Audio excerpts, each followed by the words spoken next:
আসসালামু আলাইকুম প্রিয় দর্শক, আশা করি সবাই ভালো আছেন। আজকের ভিডিওতে আমরা এমন একটি বিষয় নিয়ে আলোচনা করব যেটি নিয়ে বর্তমানে হাজার হাজার বাংলাদেশি আগ্রহী রয়েছে। সেটি হলো মালয়েশিয়াতে কবে থেকে আবার নতুন কর্মী নেওয়া শুরু করবে। অনেকে জানতে চেয়েছেন বর্তমানে কি নতুন নিয়োগ চলছে, কবে থেকে আরও বেশি লোক নেওয়া হতে পারে, যারা মালয়েশিয়ায় কাজ করার স্বপ্ন দেখছেন, যারা এখন কি প্রস্তুতি নেবেন। আজকের ভিডিওতে আমরা এই বিষয়গুলো সহজভাবে বিস্তারিত আলোচনা করব। প্রথমে একটি গুরুত্বপূর্ণ বিষয় পরিষ্কার করে নেওয়া দরকার। মালয়েশিয়া বিদেশি কর্মীদের নিয়োগের বিষয়টি সম্পূর্ণভাবে দেশটির সরকার, নিয়োগকর্তা প্রতিষ্ঠান এবং দুই দেশের প্রশাসনিক প্রক্রিয়ার উপর নির্ভর করে। তাই কোনো ব্যক্তির দালাল বা সামাজিক যোগাযোগ মাধ্যমে ছড়িয়ে পড়া গুজবের ভিত্তিতে নির্দিষ্ট তারিখ বিশ্বাস করা উচিত নয়। যখনই নতুন নিয়োগ বড় পরিসরে কর্মী নেওয়ার সিদ্ধান্ত হয়, তখন সাধারণ সরকারি ঘোষণা এবং বৈধ নিয়োগকারী প্রক্রিয়ার মাধ্যমে তা প্রকাশ করা হয়। বর্তমানে মালয়েশিয়ার বিভিন্ন শিল্প খাতে বিদেশি কর্মীদের চাহিদা রয়েছে, বিশেষ করে উৎপাদন শিল্প, নির্মাণ খাত, পাম অয়েল বাগান, সেবা খাত এবং কিছু লজিস্টিক প্রতিষ্ঠানে কর্মীর প্রয়োজন দেখা যায়। তবে সব কোম্পানি একই সময় নিয়োগ দেয় না। একটি কোম্পানি নিয়োগ শুরু করলে অন্য একটি কোম্পানি পরে নিয়োগ দিতে পারে, তাই নিয়োগের সময় এক এক প্রতিষ্ঠানের ক্ষেত্রে ভিন্ন হতে পারে। অনেকে প্রশ্ন করেন, এখন যদি আবেদন করি তাহলে কি ভবিষ্যতে সুযোগ পাওয়া যাবে? তাই এর উত্তর হলো, আপনার পাসপোর্ট, প্রয়োজনীয় কাগজপত্র এবং বৈধ রিক্রুটিং এজেন্সির সঙ্গে এই যোগাযোগ থেকে আগে থেকেই সহজে প্রস্তুত থাকলে নিয়োগ শুরু হলে আবেদন করা সহজ হয়। তাই সুযোগের অপেক্ষায় বসে না থেকে নিজের প্রস্তুতি সম্পূর্ণ রাখা বুদ্ধিমানের একটি কাজ। আরেকটি বিষয় হলো, বর্তমানে মানুষ সামাজিক যোগাযোগ মাধ্যমে বিভিন্ন ধরনের খবর দেখে বিভ্রান্ত হয়ে পড়েন।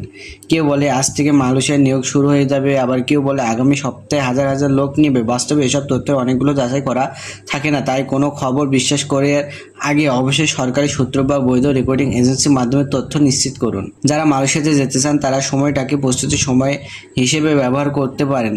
পাসপোর্টের মেয়াদ ঠিক আছে কিনা, প্রয়োজনীয় কাগজপত্র সম্পূর্ণ ঠিক আছে কিনা, প্রয়োজন হলে দক্ষতা প্রশিক্ষণ নেওয়ার এবং মৌলিক ইংরেজি শেখায়, এসব বিষয় ভবিষ্যতে চাকরি পাওয়ার ক্ষেত্রে সহায়ক হতে পারে। মালয়েশিয়ার সাধারণ factory, construction, plan, station, warehouse এবং কিছু সেবাক্ষেত্রে বিদেশি কর্মীদের চাহিদা বেশি দেখা যায়। তবে কোনো খাতে কতজন কর্মী নেওয়া হবে তা কোম্পানির চাহিদা এবং সরকারি অনুমোদনের উপর নির্ভর করে, পরিবর্তিতও হতে পারে। একটি বিষয় সবসময় মনে রাখবেন, বিদেশে যাওয়ার ক্ষেত্রে সবচেয়ে গুরুত্বপূর্ণ বৈধ প্রক্রিয়া অনুসরণ করা। কোনো দালাল যদি খুব অল্প সময়ে ভিসা বা নিশ্চিত চাকরির নামে বড় অঙ্কের টাকা দাবি করে তাহলে সতর্ক থাকুন। সব কাগজপত্র যাচাই না করে কোনো অর্থ লেনদেন করবেন না। বিশেষ করে বিদেশে সফল হতে হলে শুধু চাকরি পাওয়া যথেষ্ট নয়, পারিশ্রমিক, সময় মতো কাজে উপস্থিত থাকা, কোম্পানি নিয়ম মেনে চলা এবং নিজের দক্ষতা বাড়ানোর চেষ্টা করলে ভবিষ্যতে আরও ভালো কিছু সুযোগ হতে পারে।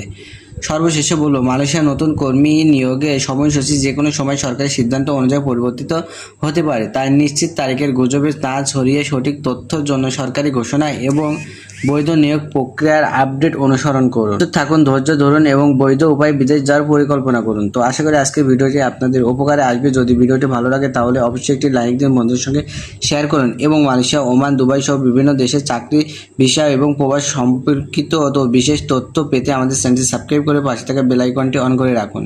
সবাই ভালো থাকুন, সুস্থ থাকুন, আল্লাহ হাফেজ।